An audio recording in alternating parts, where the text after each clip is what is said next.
حضرت ابو ہریرہ رضی اللہ تعالیٰ عنہ بیان کرتے ہیں، رسول اللہ صلی اللہ علیہ وسلم نے فرمایا، ہر نبی کی اپنی امت کے بارے میں ایک دعا قبول ہوتی ہے،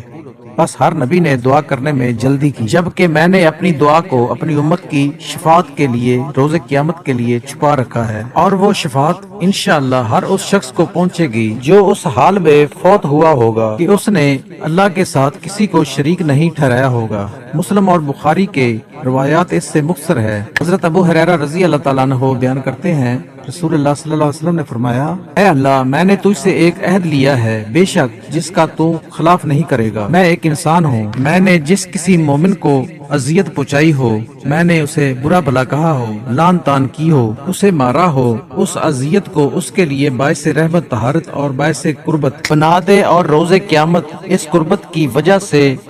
تو اسے اپنا مقرب بنا لے۔ حضرت ابو ہریرہ رضی اللہ تعالیٰ عنہ بیان کرتے ہیں کہ رسول اللہ صلی اللہ علیہ وسلم نے فرمایا، جب تم میں سے کوئی دعا کرے تو یوں نہ کہے، اے اللہ، اگر تو چاہے تو مجھے بخش دے، اگر تو چاہے تو مجھ پر رحم فرما، اگر تو چاہے تو مجھے رزق عطا فرما،